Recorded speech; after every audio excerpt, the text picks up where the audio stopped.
Hey, what's up, guys? Welcome to Books Are Sick. I am Nick, and I'm very excited to be doing a tier ranking video today. Every time I see tier ranking videos here on YouTube, I almost always watch them, even if I've never seen or read or experienced anything that they're actually tier ranking. There's something about a tier ranking that I just really like. So I'm going to try and do a few tier rankings throughout the year. But the first one I'm going to do here is tier ranking every Stephen King book that I've read so far, which is about 20. About 20 books. Now, the reason this is going to be hard, and the reason I'm a little stressed out right now, is because whenever I read any book, I'm pretty much like 5 stars. 5 stars is good for that. I think that's fair. I'm the kind of person where if I go out for dinner, I'm like, that's the best dinner I've ever had in my life. If I go to a concert or a movie, I'm like, that's the best concert I've ever been to in my life. That's the best movie I've ever seen.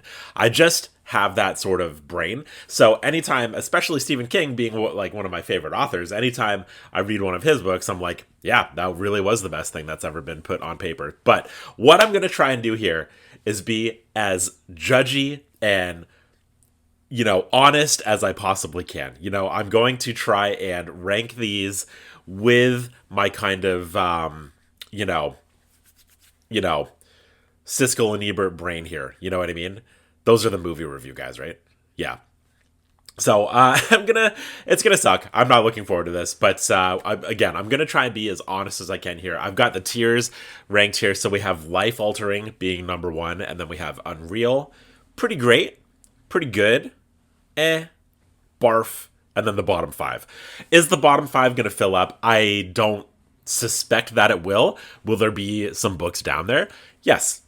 I'm gonna tell you right now. I am going to really like oh man, I don't want to do this, but I'm gonna do it. I'm doing this. I'm doing this for you.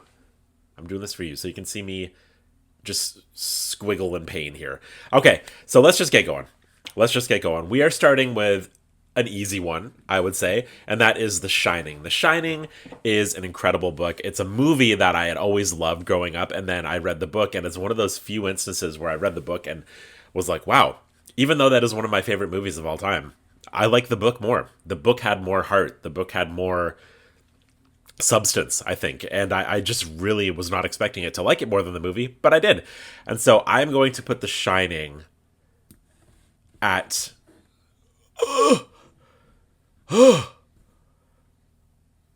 I'm going to put The Shining at pretty great. Oh my God. This is already awful. So, The Shining is going to be at pretty great, and I think that's a fair spot for it because, while it is one of the more iconic Stephen King books, I wouldn't say it's in my top 5 or it might squeak into my top 10, but I would say pretty great is fair for what that book is. So, that's where it's going. Pretty great's a great ranking. You know what I mean? I should be happy with that. Pretty great. It's pretty great. That's what I would say if someone asked me about The Shining. Okay, the next one is the easiest one on here. I put this one towards the front because I needed some softballs for the to kind of ease me into this. 11/22/63 is my favorite book of all time. Not just Stephen King book, but just books in general. It is my favorite book ever. So it is a pretty simple, life-altering ranking for me. I don't actually know if any other books will make it into life-altering. There might be one, possibly two others, but 11/22/63 is hands down a life-altering book for me. It is just everything that I've ever wanted in a book. I just love it so much. If you've not read it, please give it a go. Next up, we're going with one of the Bachman books, which is The Long Walk. The Long Walk is actually, I think, the only Bachman book that I've read, and it is really great. It's about basically a competition about last man standing, basically on this long walk, and it's that might sound pretty boring, but it's pretty entertaining and pretty gruesome. That being said, just based on the substance of it and the writing style and the story itself, I'm gonna put this in pretty good. And I think pretty good is fair. A lot of people love The Long Walk, and I love The Long Walk, and I always recommend that if you're going to read a Bachman book. That being said, it is the only one I've read, but from what I hear a lot of Stephen King fans say as well, The Long Walk is the best Bachman book. But I'm still going to put it at pretty good. I think it's pretty good. I think it's pretty good. I don't think it's gonna blow your mind, but it is a pretty good read. I should probably speed up here. We're already at like 4 or 5 minutes in.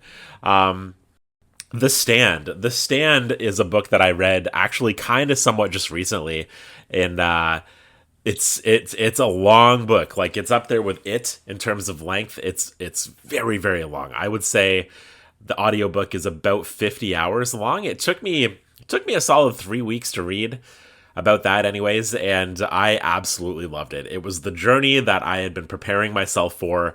I held off on reading The Stand for such a long time because I just knew I was going to love it, and I did love it.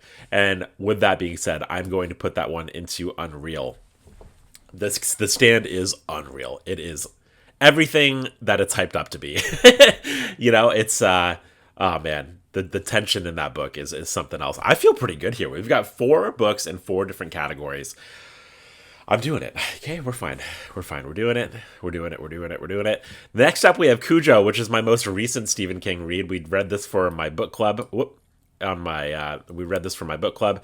It was really, really way better than I was expecting, and I'm gonna put this one also with The Long Walk at pretty good. I feel like that's a pretty good ranking for Cujo. It was way better than I had expected. If I was blind ranking this book before reading it, I would have guessed that it might have ended up in or barf or bottom 5 because I really had low expectations for this book, but it surpassed them for sure, and I thought Cujo was a really good time. So we're gonna put Cujo at pretty good. Next up, we have the first book in the Dark Tower series, The Gunslinger. Very polarizing book. People love it. People hate it. I am actually gonna put this one. Just because I want to fill out the columns here, I'm going to put this one in barf. This one's going in barf, and the reason it's going in barf is because it almost side railed me from even continuing the Dark Tower. The book is so confusing. It reads like a fever dream. It's an interesting read. I'll give it that. The whole time I was like, what is happening here? But I was so lost towards the end of it that I almost didn't continue the Dark Tower. I was like, I don't know if I can do this. But I did, luckily, continue with the Drawing of the Three and the Wastelands, which were both incredible. And I'm so glad that I kind of looked past that first book. So I'm going to put The Gunslinger in barf just because it almost made me not want to continue the Dark Tower. Next up, we have Fairy Tale. Fairy Tale, I'm going to put Fairy Tale in eh. Now, I actually really like Fairy Tale quite a bit, but when I'm looking at all these Stephen King books here, there's just so much goodness here. And Fairy Tale, I think the first bit of Fairy Tale is fantastic. The first 300 or so pages of Fairy Tale with the old man story and kind of the discovery of what's in the shed is very, very entertaining and interesting, and the intrigue is there, and it really makes you just not want to put the book down. But it does kind of take a turn in the second half of the book. The second half of the book is basically a completely different book, and it doesn't quite live up to that first half ever. It's never quite as good as that beginning was, and so for that reason I'm going to put it in I thoroughly enjoyed Fairy Tale. Again, guys, I'm just ranking this because I'm trying to be as judgy as possible. Okay, if I could have it my way, these would all be life altering, and I would just live happy and be drama free. But we're doing this. Okay, so Fairy Tale I'm going to put in A. I feel like that's fair. Salem's Lot. I'm going to put Salem's Lot also in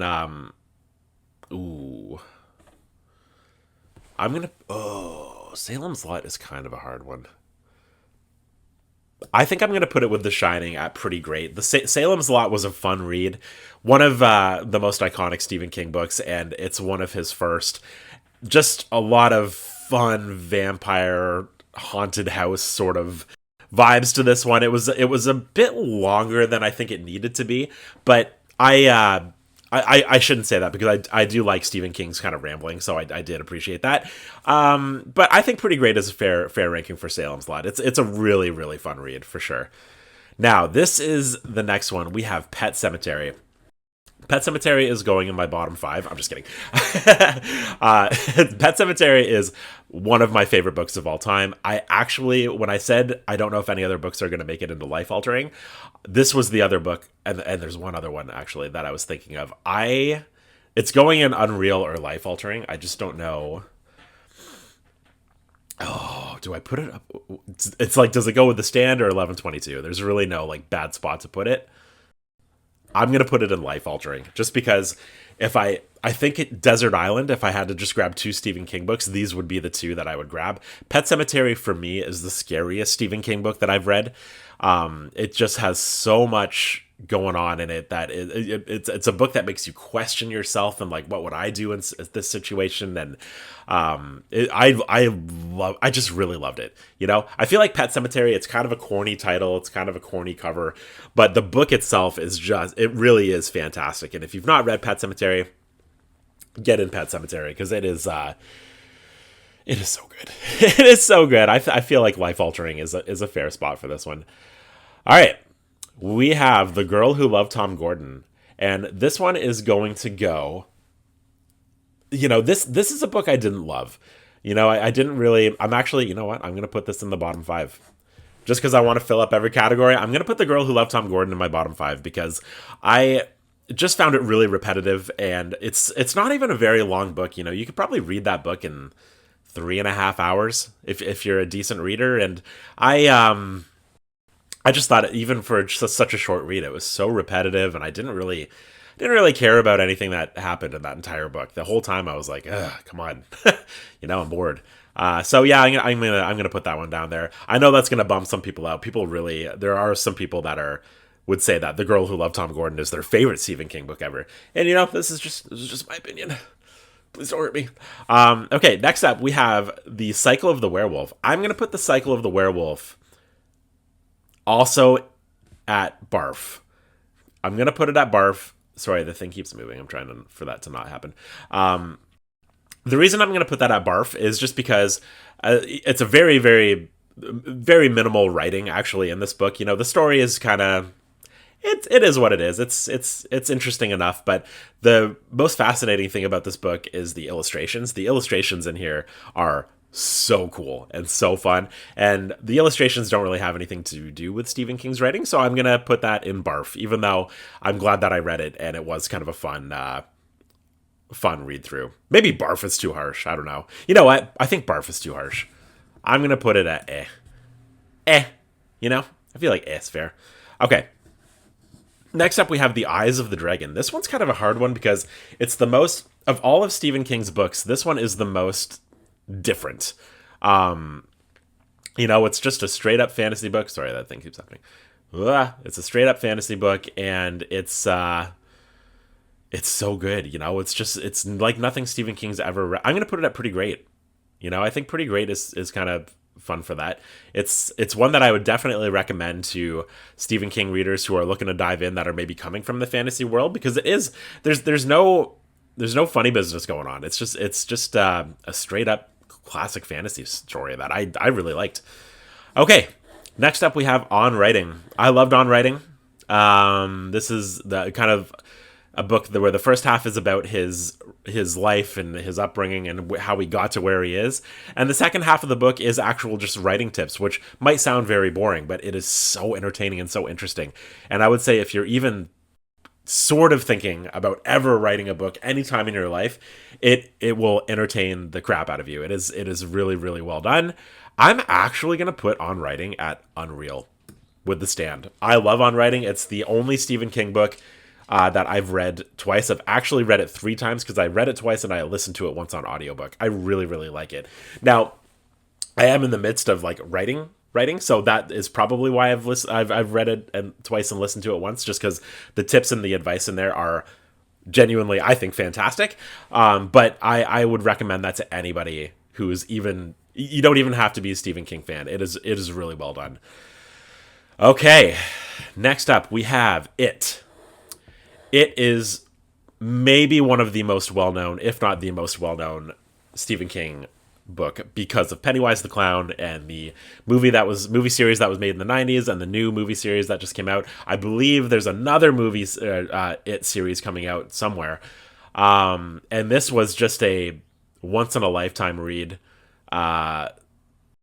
Genuinely quite scary at points, but again, it's one of those books where it's Stephen King writes stories about people. You know, he's not writing stories to scare anybody or to purposely be horrific. He's all about characters, and the characters in this one are some of the best that I've ever read, and I think for that reason I need to put that up with Unreal.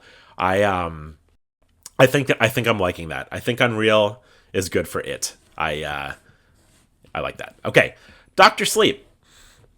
Doctor Sleep was actually, from just from what I've read, the best sequel I've ever read. I thought this was so surprising. It's a sequel to The Shining, and I think I'm gonna just put it up there with The Shining. I thought it was just as good, if not better, than The Shining. It was so unique in how we're basically following Danny. Danny's obviously a child in The Shining, and he's now grown up, and it's really good. It's really really good, and I've heard the movie is actually quite fantastic as well. So definitely check out Doctor Sleep if you've read The Shining. Drawing of the Three is book 2 in the Dark Tower series. This is where I almost didn't continue because of this book, and I loved the Drawing of the Three. I'm gonna put this up at I'm gonna put this at Unreal because I've only read the 3 Dark Tower books, but this one is my favorite so far. We're basically just spending the entire time exploring these doors on a beach, and it is so mind bending, but in a way that is comprehensible. Like it's very. I knew what was happening, whereas with the Gunslinger, I had no idea what was going on, and the Drawing of the Three kind of pulled it together, and I loved it. I loved it so much. Carrie is next. Now, Carrie just celebrated its 50th anniversary, which is incredible. I know Stephen King was talking about how he is just so amazed that he's alive to see the 50th anniversary of Carrie. I mean, that's got to be a pretty wild feeling. One of the most iconic books and stories ever told. I am going to put this one down at what can I say? I enjoyed Carrie. I thought Carrie was fine, but you could tell, I think, that it was his first book. There, character wise, I don't think it was as gripping as he's he's known for writing these amazing lifelike characters, and for this realistic dialogue that you can just kind of latch onto. And Carrie, for me, was missing a lot of that. I still really enjoyed the read just for the history of it, but I think I would put Carrie down at with Fairy Tale and Cycle of the Werewolf. So we've only got 3 more. Different Seasons is next. Different Seasons. Now, I do have to preface this by saying that I've only read The Body and Shawshank from this, and I'm going to put this one at pretty good because there are 4 different stories in here. 2 of them I haven't read, so it's a little hard to properly rank this one, so I'm going to put it right in the middle. The Body is absolutely fantastic, and likewise with Shawshank, both really, really great reads, but again, because I haven't read Apt Pupil or the other one, which the name is escaping me, I'm just going to put it in the middle because I don't really know. Now, this is going to be one of the harder ones. We have Misery, which is, I'm probably going to have to, Misery, it's either barf or bottom 5 for me. JK. I'm going to put, oh man. Misery's going out Unreal. For me, I thought this is one of the greatest books I've ever read. Honestly, it is for an isolated horror story. Again, similarly to Pet Sematary, this one is actually scary, I would say, with fantastic characters. Annie Wilkes is probably one of the most horrifying villains in any Stephen King book ever. And what's interesting is, she's not a killer clown or anything like that, or like a spirit of a hotel or anything. Or a vampire. She's just a person. She's just a person, and she is terrifying. And Paul Sheldon's life basically depends on her mood. And there's something about that whole story. And the whole thing takes place in one room that Paul Sheldon is basically trapped in. And I feel like to make a book that entertaining that takes place in one small room of a house is a feat like no other. And I love Misery. Okay, Wastelands. This is the last one here on this of the ones that I've read. I feel like I am missing some on here, but I'll figure that out later. So The Wastelands is a great book. Book 3 in the Dark Tower. I'm going to put this one up at pretty great because I did like the Drawing of the Three just a little bit more. And I think that might just be because Drawing of the Three is the book that made me realize, oh my gosh, I think I'm actually going to really love this Dark Tower journey. So that could be the reason. The Wastelands is quite a ride. the characters, the I keep saying characters, but I'm sorry. Stephen King it's just what he does best, and there's a lot. It's very the Wastelands is very action adventure. You know what I mean? It'll keep you going from front to back. It is really really well done, and that is going to be my Stephen King tier ranking so far. So we've got life altering. I'm happy with this. I don't know if I want to make any changes. I feel a little guilty having the Gunslinger at Barf, and I feel weird about having Fairy Tale and But just for the sake of it, I'm gonna leave it there. It feels like it's my buddy looking at me like I thought we had a good time, like we did. It's just I don't know. Sorry. Yeah. So I didn't like that at all. So, anyways, I hope you like that. That was fun to do, and I'm gonna make some more tier ranking videos in the future. I one that's gonna probably take me a minute to set up is I want to do a tier ranking video of every book that I've ever read. It's probably gonna be like a 2 hour long video, but I think I want to do that, or maybe like every book that I read last year or something like that. I'll figure it out. But Stephen King is a fantastic author. He's one of my favorites. Even though I have books here that are in bottom 5, Barf and I have enjoyed every book of his that I've read. I've had a good time, and I've been able to pull joy out of all of them. There's just something about his writing that I genuinely really love, and I'm really excited for his new short story collection to come out next month. And yeah, so hope you enjoyed that. And we'll see ya in a couple days for the week 16 video. And book club. If you want to join the book club and the Patreon, the link will be down below. And that's it. I don't know how to end videos really. So this is the ending of this video. Love you. Bye bye.